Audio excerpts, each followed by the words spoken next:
This video corresponds to the Tests and Measures lecture number 2. Okay, we're going to start with a postural evaluation. So I'm going to just start with my patient in sitting. Ideally, I'm going to do this in sitting and in standing.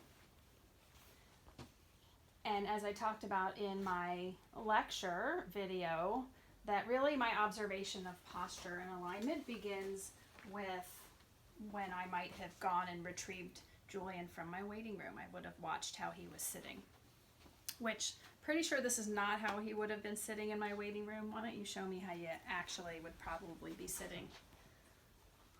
Oh, okay. Looking at the phone, right? So he probably would have been on his phone checking his Instagram account while he was waiting for me in the waiting room. So I would have taken note of that and put that on my back burner. And now that I'm in my treatment room, I'm going to do a postural assessment. I'm going to have my patient sitting.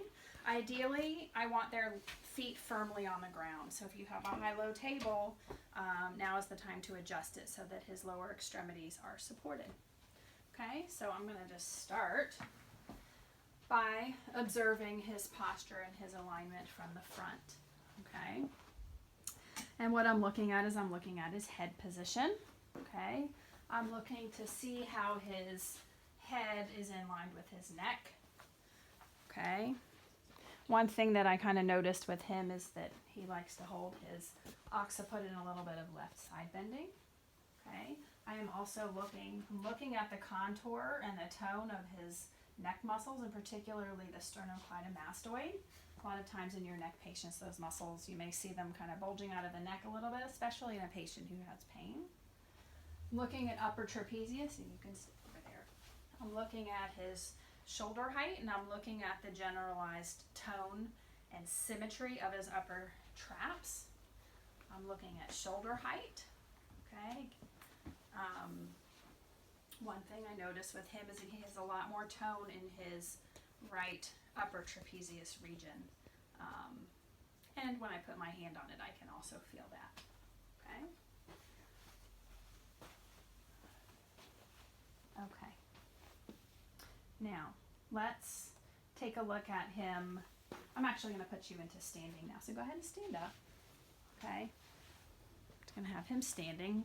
In a standing position, I'm looking at the same things. And for here, I'm really focusing on the upper quadrant. I'm looking at, I might notice if there was a difference in the symmetry of his clavicles, if one was more elevated laterally versus the other side. Okay. I'm looking at kind of the position of his humeral heads. Okay. Now, what I want you to do is turn this way. Okay, so now we're going to look at look at the patient from the side. Okay, so you're looking at, he keeps playing with his posture. Okay, we're going to start, if we're going to start superiorly, is one of the things that I want to see if I'm trying to assess whether or not I think he has forward head posture, is I want to see that this tragus of his ear right here, that's called the tragus of the ear. Apparently it's ticklish. I want it to be in line with his acromion. So I don't know if you can see this and whether or not they look like they are in line, but just from what I can see, it looks like this is a good bit anterior to the tip of his acromion here. So, and then I'm looking at the natural contour of his cervical spine, just to make a judgment as to whether or not I feel like he has a normal amount of cervical spine lordosis, or if he has a decreased lordosis and more of a flexed position of his mid to lower cervical spine. I definitely would say from this angle that he has a little bit less of a cervical spine lordosis, and definitely some forward head posture. I also am noting from the side the positions of his humeral heads, and that his humeral head is more anterior here on this side, then don't turn this way, more anterior on the right than it is on the left for him. Okay.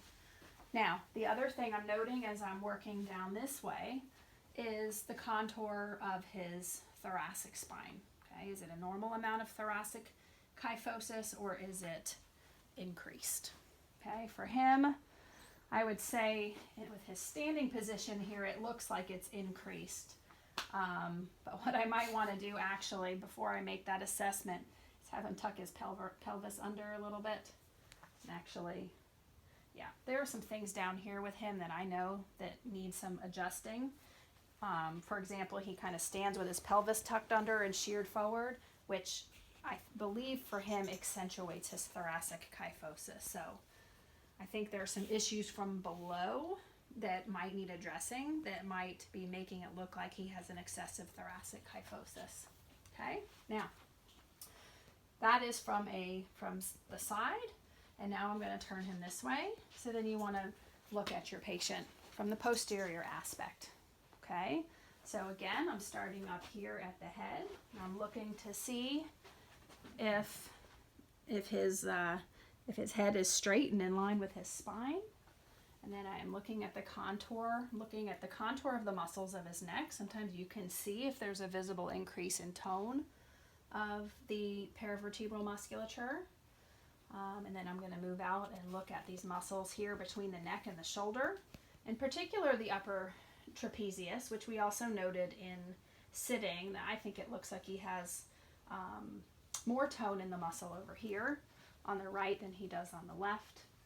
At the very least, there's definitely an asymmetry, so I'm definitely going to want to come back and look at that. And the other thing that I'm noting here from a height standpoint is that this right shoulder girdle is inferior when I'm comparing it to the left. Okay, and the same thing is true with his shoulder blade. Okay, but before I get to the shoulder blade, I just want to work my way down here.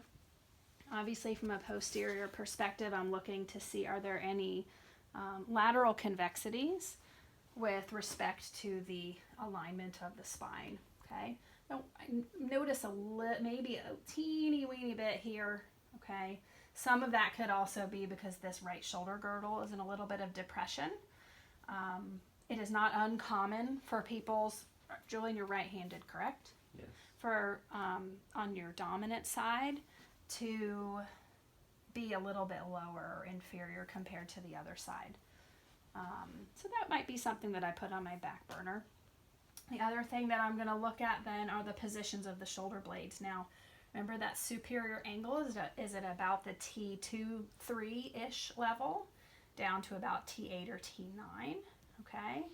And so what I'm looking at as I'm also comparing sides is to look at the distance. Okay, that 2 to 3 inches from the midline of the spinous process out to the medial border of the scapula. Okay, so I'm looking just to see if I think the distance is about normal.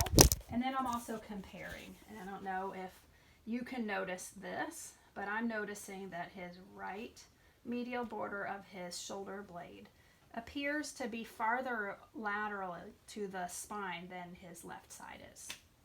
Okay, and then I'm also looking at the rotation position of the shoulder blades. Is his shoulder blade in a position of upward rotation? Is it neutral, or is it in downward rotation? And what I feel like I see with this one is that it's more lateral than this side, so it's in a more protracted position, and it's in a little bit of a downward rotation, which kind of fits with this general overall positioning of his right shoulder girdle that he keeps trying to fix. Okay, let me make sure that I have gotten everything for this video.